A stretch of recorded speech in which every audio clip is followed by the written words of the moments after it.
통계적 추정 설명하겠습니다.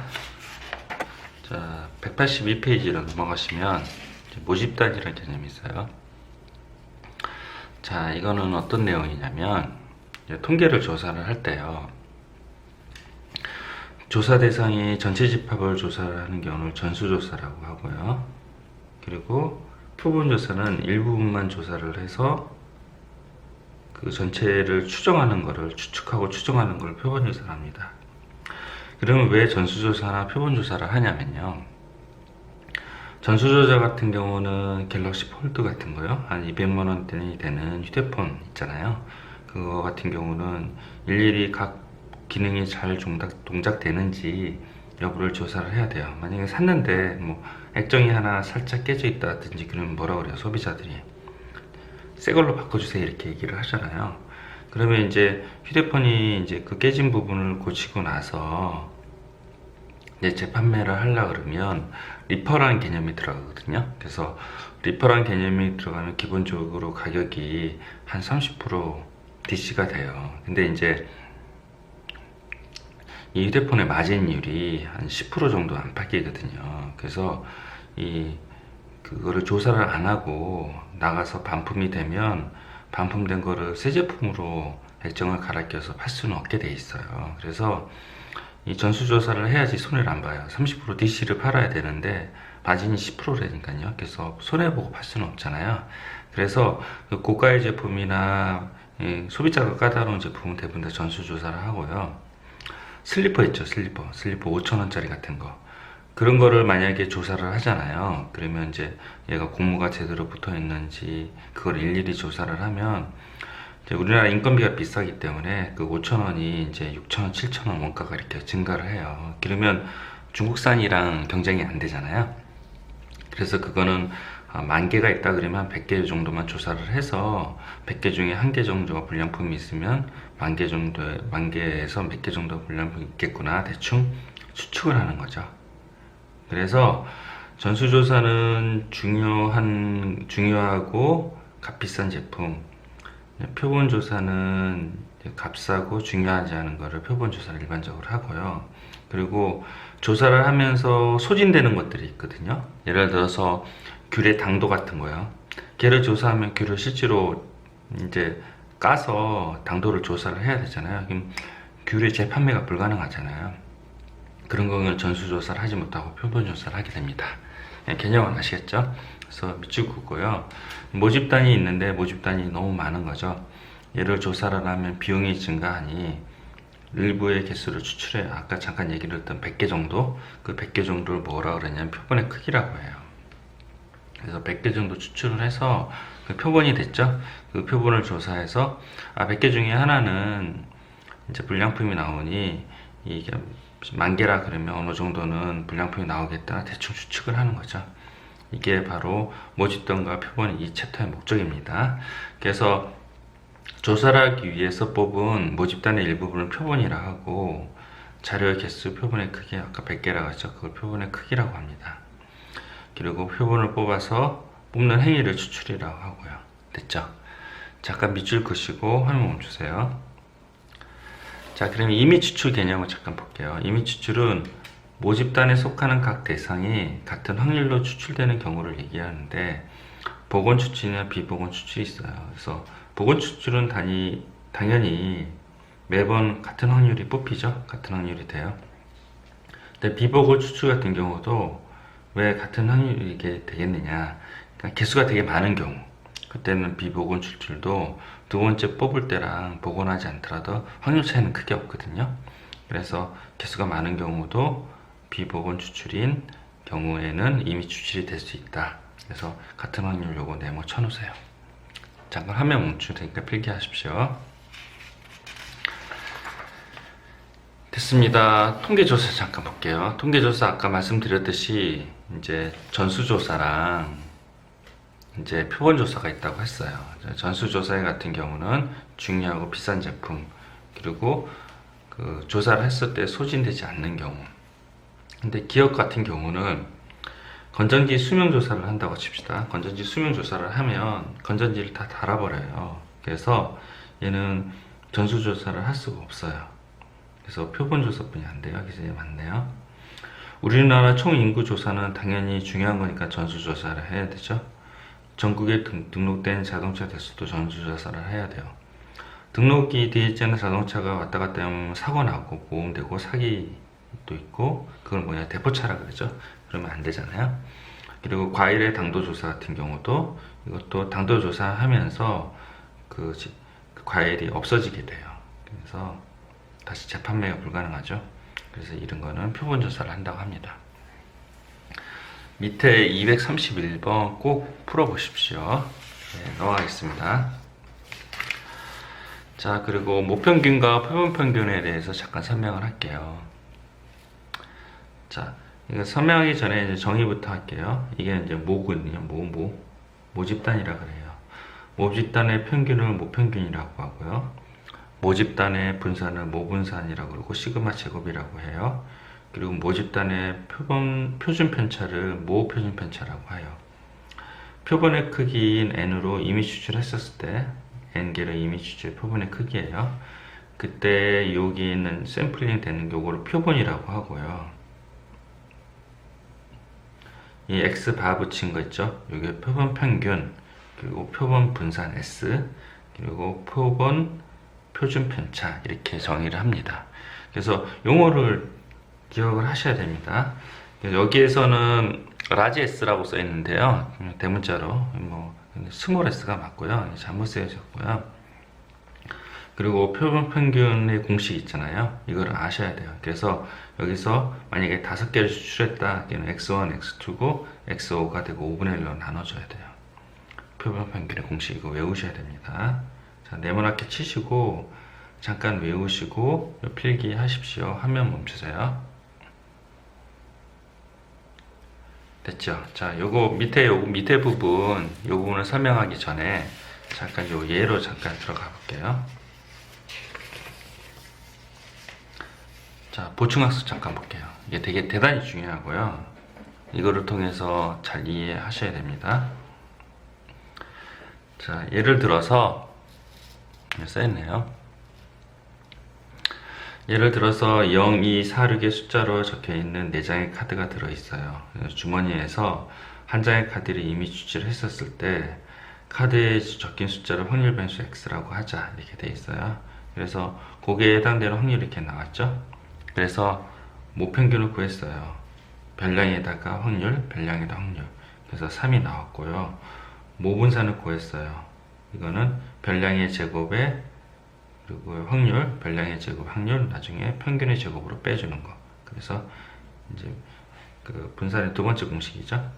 그래서 이렇게 구한 거는 모평균, 모분산이에요. 모평균, 모분산이에요. 됐죠?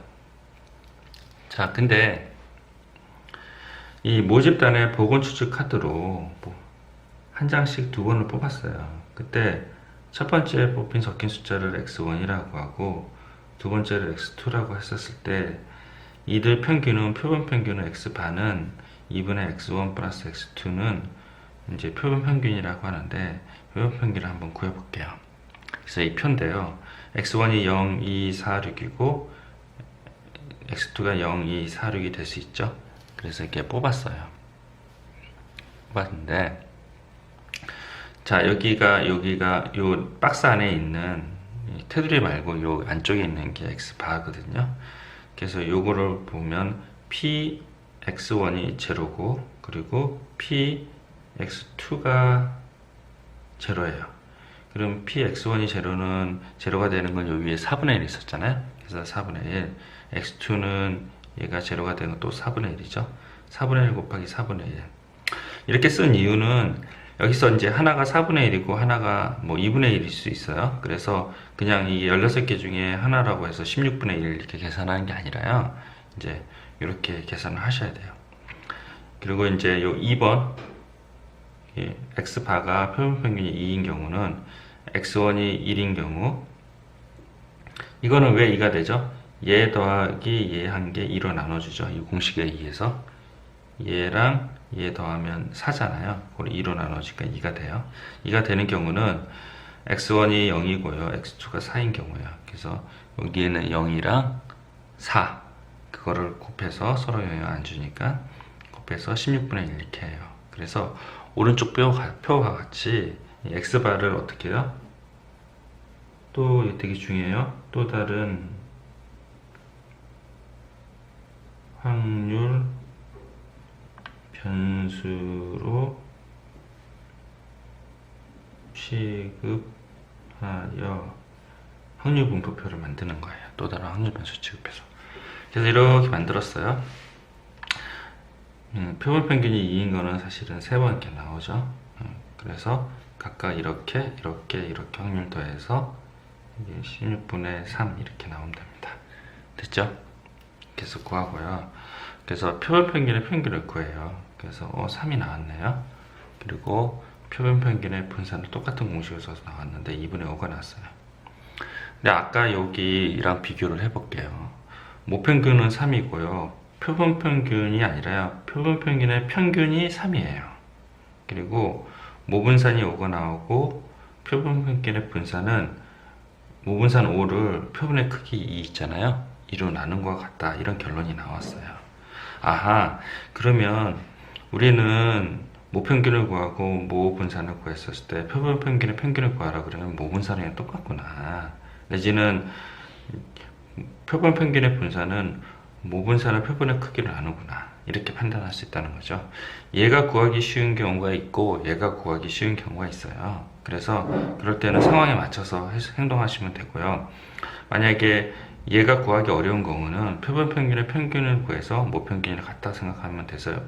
모평균을 구하시면 되고 표본 평균의 분산을 구한 다음에 표본의 크기를 곱해줘서 모분산을 구하는 방법이 있어요. 얘가 구하기 어려울 때는 반대로 모평균을 구해서 표본 평균이 같으니까 구할 수 있고 모분산을 구한 다음에 표본의 크기 2로 나눠줘서 표본 평균의 분산을 구할 수 있어요. 됐죠? 아주 중요한 내용이니까 제가 화면을 잠깐 멈춰 드릴 테니까 필기를 하십시오. 화면 멈추세요.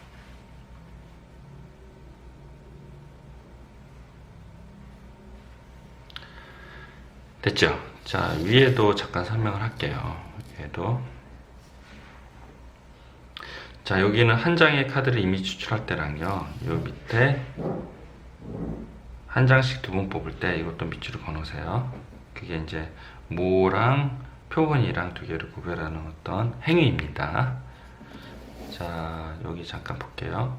표본표의 분포. 모집단이 정규분포를 따른다. 정규분포를 따른다는 것은 평균이 m이고 종량의 대칭 그래프를 긋는 확률 밀도 함수라는 얘기죠. 그래서 정규분포를 따르면 표본 평균도 정규분포를 따르는데 이게 뭐예요? S의 제곱이 된다는 거예요. 모분산을 표본의 크기로 나누는 게 표본 평균의 분산이죠. 따른다. 이건 당연하겠죠. 그리고 모집단의 분포가 정규분포가 아닐 때도 정규분포를 따르지 않는다는 얘기예요. 표본의 크기가 충분히 크면 그게 뭐야? 30 이상이면 표본 평균은 근사적으로 정규분포를 따른다. 두 가지 개념이에요. 모집단이 정규분포를 따르면 표본 평균도 정규분포를 따른다. 단 요거 분산이 바뀐다. 그리고 모집단이 정규분포를 따르지 않을 때도 표본이 크기만 하면 한 30 이상만 되면 표본 평균도 정규분포를 따른다. 그런 내용입니다. 잠깐 밑줄 그어 놓으시고 화면을 멈출게요. 예, 필기하십시오. 됐죠? 이 페이지 184페이지랑 185페이지 내용을 충분히 숙지하시고요. 그리고 개념 익히기 꼭 풀어보십시오. 자, 화면 멈추세요. 됐죠? 자, 그러면 187페이지 잠깐 설명을 할게요. 187페이지. 자, 모집단의 확률 변수가 x래요. 자, 오른쪽 그림과 같이 표본의 크기가 4네요. 표본의 크기가 4네요. 그래서 이미 추출할 때 그러면 표본 평균의 평균과 표본 평균의 분산을 구하래요. 그래서 우리는 이제 아까 표를 통해서 구할 수 있었고요. 표본의 크기가 2개인 경우는 아까처럼 이렇게 구했죠. 이 구하는 방법 아셔야 돼요. 이렇게. 근데 이제 표본의 크기가 4일 때는 어떻게 구하냐면 이렇게 구해요. x1, x2, x 두 개로 아까처럼 이렇게 할 수가 없어서 이렇게 할 수가 없어서 옆으로 이렇게 펼쳐요. 이렇게. 그래서 x1, x2, x 하고 요거를 더한 다음에 이제 4로 나눠요. 네. 제가 이거 잘못 썼네요. 확률을 써야 되네요. 자, 됐죠? 요거는 어떻게 돼요? 요걸 4로 나누니까 뭐예요? 1이 되네요. 얘는 어떻게 돼요? 요거 더하고 4로 나누니까 어떻게 돼요? 5가 되네요. 이렇게 됐죠? 4분의 5 이렇게 돼요. 그리고 여기에 이제 확률이 어떻게 되나요? 이게 이제 4분의 1이 4개니까 4분의 1에 4승. 그리고 2가 하나 있으니까 4분의 1에 3승 2분의 1 이렇게 되는 거네요. 됐죠? 이렇게 구할 수는 있어요. 구할 수 있는 능력은 돼야 되는데 이거는 이렇게 하지 않아요. S 이렇게 쉽게 때리세요. 자, 이게 뭐냐면 표본 평균의 평균이나 표본계 분산은 그렇게 복잡하게 구하지 말고 아까 말씀드렸듯이 그냥 모평균을 구해요. 그게 2예요. 모분산을 구해요. 이게 2분의 1이에요. 그 다음에 표본 평균의 평균은 모평균이랑 똑같잖아요. 똑같으니까 그대로 가시면 되고요.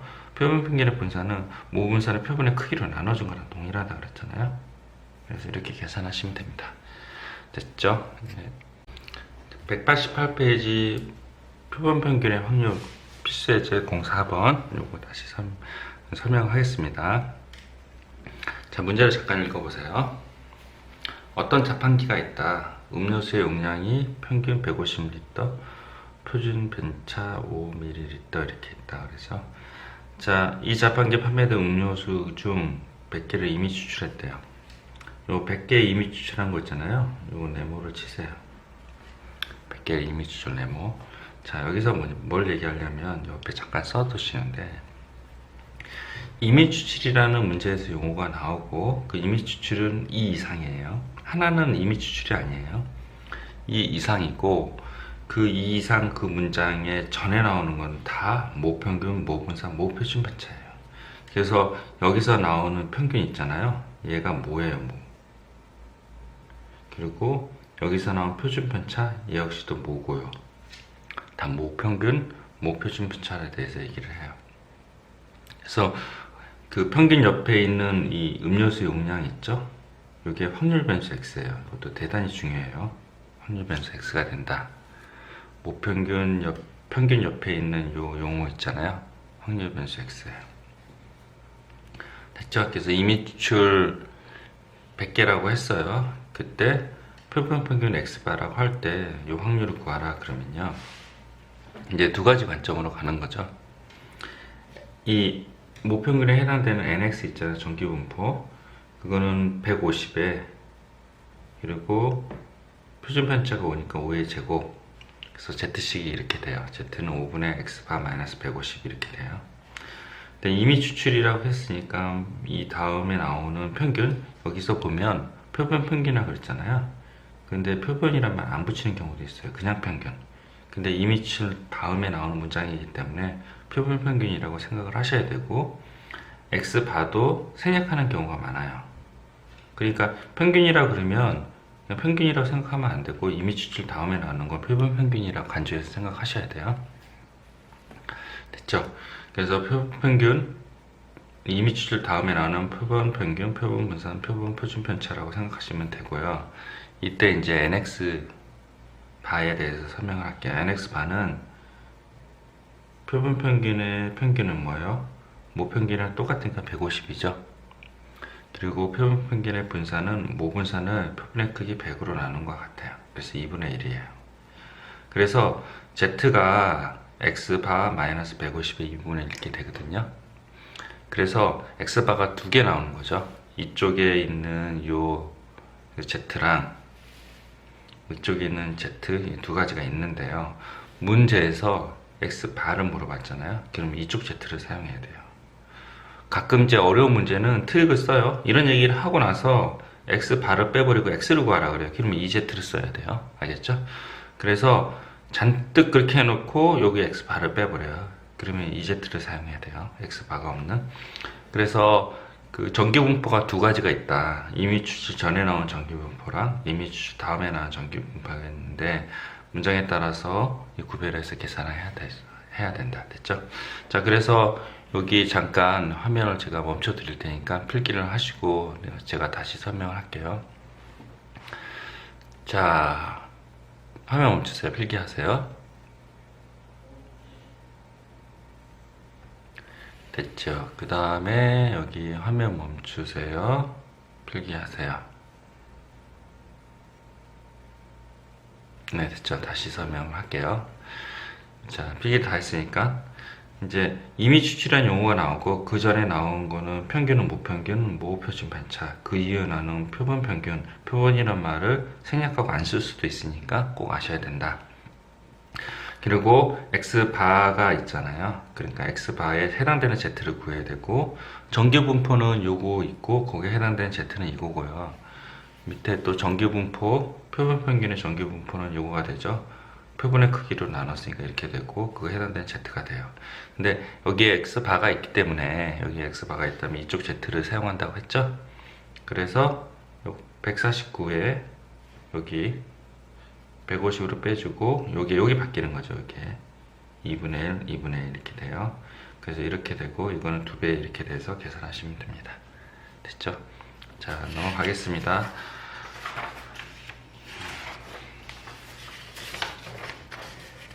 껴있네요. 자, 189페이지도 보시면 여러분들이 풀어보시면 될 것 같아요. 자, N명이 이미 추출했죠? 네, 됐네요. 네모 치시고 그리고 탑승객의 짐의 무게네요. 이게 X바 평균은 모평균이고요. 모표준 편차 있네요. 됐죠? X바가 이거의 확률을 구하라. 그때 그러면 이렇게 써야 되는 거죠? 17kg 이상 19kg 이하가 0.8664죠. 0.8664가 있으니까 0.5보다 큰 거잖아요. 0.5보다 큰 거니까 이렇게 되는데요. 뭐 여기가 이제 제로가 되고 여기서 여기까지 이렇게 되겠네요. 맞죠? 그래서 Z를 변환해서 계산을 했더니 여기랑 같아요. 그러면 대칭 구조라는 거죠. 그러면 0.8664를 2로 나누면 0.4332가 돼요. 0.4332. 그러면 0.4332, 1.5구나. 그럼 여기가 1.5가 되고, 마이너스 1.5가 돼요. 그래서 마이너스 1.5가 아까 여기 4분의 루트 n이 되죠. 이거 제곱해서 계산하시면 됩니다. 됐죠? 잠깐 화면 멈추시고 필기를 하세요.